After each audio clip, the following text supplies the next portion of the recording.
अस्सलाम वालेकुम। मां शाहिद नारी जो अॼु मुंहिंजी भेण उहा मूंखे मिली वई, मुंहिंजी उस्ताद ऐं मुंहिंजी प्यारी दोस्त जेका हमेशह मूंखे सपोर्ट कंदी हुई, हमेशह मूंखे सिंधी ज़ुबान में थोड़ी सम्झाईंदी त छोकिरा लफ़्ज़ पंहिंजो सिधो करे ॻाल्हाए।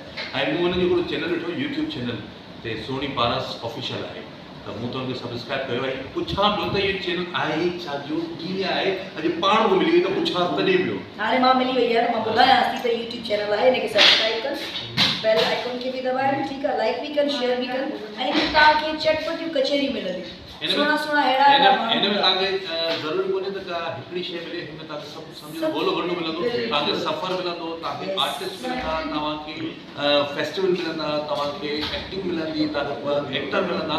जेकॾहिं तव्हां चाहियो था हिन चैनल खे थोरो मज़ो वठणु चाहियो था त ज़रूरु सब्सक्राइब कयो, बेल आइकन खे क्लिक कयो जीअं तव्हांखे नोटिफिकेशन मिले। अञा खोड़ सारा आर्टिस्ट ज़रूरु शामिल थिया, पर लाइक कयो, फॉलो कयो ऐं शेयर ज़रूरु कंदा। बिल्कुलु। ऐं शाहिद छो जो मूंसां गॾु आहे, त इन करे मां ज़रूरु चईंदुसि शाहिद थोरो झूंगार कुझु ख़ूबसूरत। हा, अवाही तमन्ना जी आदत नी, मोहब्बत जी बदले मोहब्बत नी, अवाही त जज़्बनि खे अज़मत ॾिनी, अवाही हयाती जी हसरत ॾिनी। अवाही आहियो जेके हिन चैनल खे ठाहे सघो था, अवाही आहियो मोहब्बत ॾेई सघो था, त ज़रूरु तव्हां सब्सक्राइब कयो सोनी पारस ऑफिशियल। थैंक यू शाहिद, थैंक यू।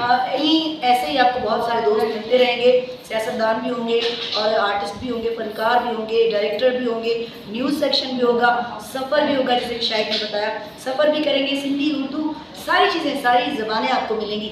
कभी कभी सराइकी मिलेंगी, पंजाबी भी मिलेंगे, पठान भी मिलेंगे, सब ज़बानें आपको मिलेंगी, लेकिन सब्सक्राइब जरूर। जरूर जरूर। Thank you so much, thank U.